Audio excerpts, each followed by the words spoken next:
Welcome back from the break. اور break پہ جانے سے پہلے آپ ہماری ایک آرگومنٹ دیکھ رہے تھے. میں آپ کو ایک چھوٹی سی چیز دکھاتا ہوں جو صرف چند دن پہلے میاں شہباز شریف وزیر اعلیٰ خادم اعلیٰ پنجاب نے ٹیلی ویژن کیمراز کے آگے ایک بات کہی. پہلے آپ یہ سنیں پھر میں آگے آتا ہوں. Watch now. تمہارے پیٹوں سے اس غریب قوم کی یہ دولت نکلوا کر پاکستان کے عوام کے قدموں میں نچھاور نہ کی تو میرا نام شہباز شریف نہیں. Welcome back. آپ دیکھ رہے تھے ایک بڑے جذباتی شہباز شریف کی تقریر جس میں کہتے ہیں لوٹی ہوئی رقم واپس لائی جائے گی. میں تو کہہ رہا ہوں کہ یہ بھی پاکستان کی لوٹی ہوئی رقم ہے, ان کو واپس لانی چاہیے. لیکن یہاں پہ ہوتا اس لیے نہیں ہے کہ جیسے عمران خان صاحب ابھی بات کر رہے تھے. خان صاحب بات یہ ہے کہ ابھی آپ نے کہا کہ آصف زرداری صاحب پہ بھی نہیں پروو ہوا, میاں صاحب پہ بھی نہیں پروو ہوا, سارے قابل احترام ہیں, ٹھیک ہے.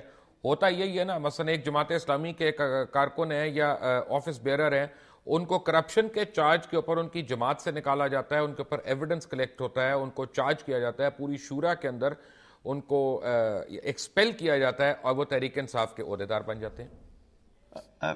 دیکھیں مبشر, میں 2 پوائنٹ صرف کہنا چاہتا ہوں. سب سے پہلے تو یہ کیوں ضروری ہے کہ جو پاکستان میں سیاست کرے اس کا پیسہ اور دولت پاکستان میں ہو.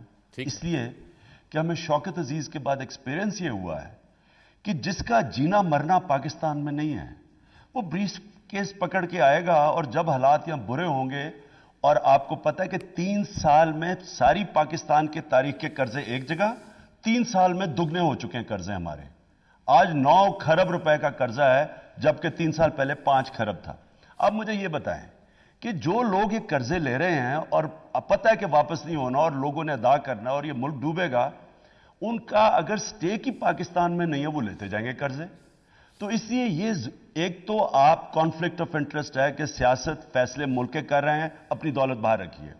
دوسرا, آپ انویسٹمنٹ لوگوں کو کہہ رہے ہیں کہ پاکستان میں لے کے آؤ کیونکہ انویسٹمنٹ ہی نہیں آ رہی, لیکن اپنے پیسے آپ نے باہر رکھے ہوئے ہیں اور آپ سمجھتے ہیں کہ یہ ملک انویسٹمنٹ کے لیے سیف نہیں ہے, لیکن دوسروں کو کہہ رہے ہیں آ کے انویسٹمنٹ کرو. اور تیسری چیز کہ اگر آپ کو اپنا ملک پہ اعتماد نہیں ہے تو دوسروں کو کیوں ہوگا, وہ کیوں پیسے لے کے آئیں. اس لیے یہ بالکل غلط ہے کہ ملک کے لیڈران کے پیسے اور جائیدادیں باہر پڑے ہوں, فیصلے اور لیڈرشپ آپ پاکستان میں کریں, لیکن آپ نے پیراشوٹ رکھا ہو کہ جب ملک میں حالات برے ہوں آپ باہر چلے جائیں. یہ بالکل اصولی طور پہ غلط ہے. جو ملک کو آج بچائے گا اس نے اس ملک کے ساتھ جینا مرنا اس ملک کے ساتھ ہونا چاہیے, سٹیکس ادھر ہونے چاہیے. اچھا, اب آپ نے کہا بات کی جماعت اسلامی کی سے کارکن آئے. پہلے تو مجھے کوئی علم نہیں کہ ان کو کرپشن پہ نکالا گیا ہے, لیکن مبشر جو ملک میں جو احتساب ہونا چاہیے نا, ہم اب صرف سنگاپور کو دیکھ لیں, 7 والا ملک ہے, ہمارے ساتھ تھا, $550 پر کیپٹا انکم تھی 40 سال پہلے, آج 32,500 ہے, اور آج ہم ڈوبے, ہم کدھر ہیں اور سنگاپور کدھر ہے. کیوں کامیاب ہوا؟ سنگاپور کا جو پرائم منسٹر تھے لی کوان یو, انہوں نے انڈیپینڈنٹ آزاد احتساب بنایا. 3 سٹنگ منسٹر ان کے پکڑے گئے آزاد احتساب کے اندر, ان کے اپنے منسٹر. اب ان کو تو نہیں پتا تھا جب انہوں نے منسٹر لیے کہ یہ ان کا کیا بیک گراؤنڈ ہے, ان کی چوری ہے یا نہیں ہے, لیکن جب آپ کا احتساب آزاد ہو اور امتیاز نہ کرے گورنمنٹ اور اپوزیشن میں, آپ کرپشن ختم کر سکتے ہیں. مجھے تو نہیں پتا کہ میری پارٹی میں کوئی جوائن کر رہے ہیں, میرے پاس کوئی ISI تو نہیں ہے کہ یہ اچھے لوگ ہیں یا برے ہیں. ہمارا تو کوئی گورنمنٹ میں بھی نہیں رہ چکے, اصل تو کرپشن گورنمنٹ میں ہوتی ہے. لیکن اگر ہمارے آ بھی جاتے ہیں, لیکن اگر ہم انڈیپینڈنٹ اکاؤنٹیبلٹی پاکستان میں بنا دیں تو وہ پکڑ لے گی ان کو.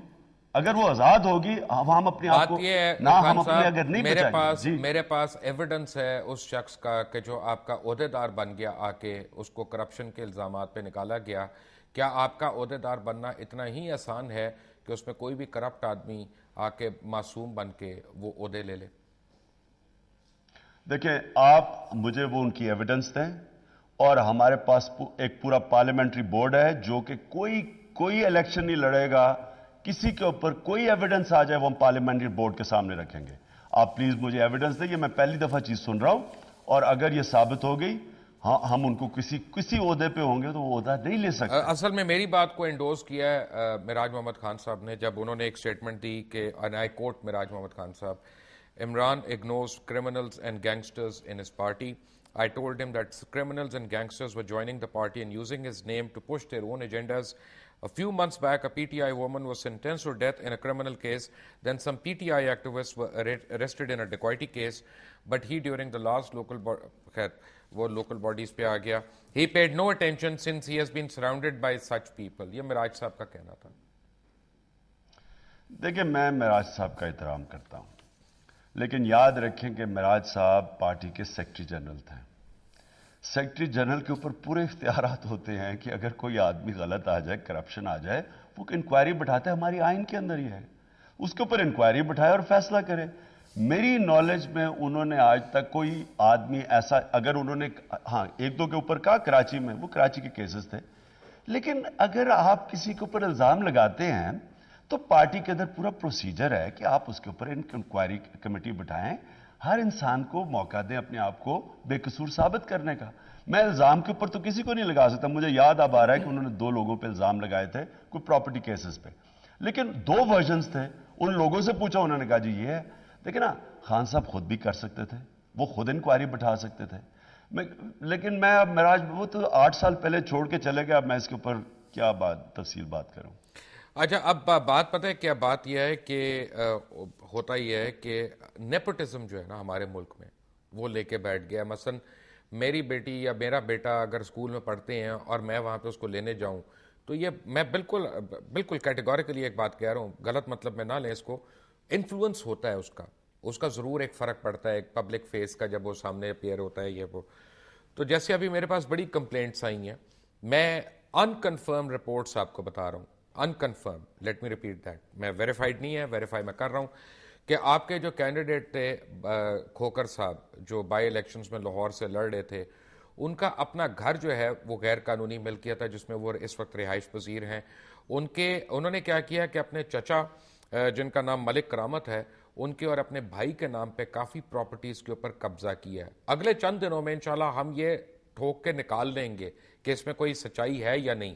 اگر سچائی ہو گئی تو کیا عمران خان ٹیلی ویژن پہ آ کے اپنی پارٹی سے ایک شخص کو کرپشن کے چارج پہ نکالے گا؟ میں 2 چیزیں کروں گا. پہلے تو میں ملک ظہیر عباس کو کہوں گا وہ خود آپ کے اوپر آ کے اور آپ ان کو ایکیوز کریں اور وہ اپنی صفائی پیش کریں. میں جتنا ملک ظہیر عباس کو جانتا ہوں 5 سال پارلیمنٹ میں تھے وہ پی ایم ایل کیو میں تھے. میں ایک اتنا شریف آدمی سارے پارلیمنٹ کو اس کی ریپوٹیشن کا پتہ ہے. میں شاید ہی پالیٹکس کے اندر میں نے اتنا ایک شریف آدمی دیکھا ہوا ہے نفیس آدمی دیکھا ہے. میں اگر آپ مجھے یہ پہلی دفعہ میں سن رہا ہوں مجھے آج تک کبھی کسی نے یہ بات نہیں کی اس کے متعلق.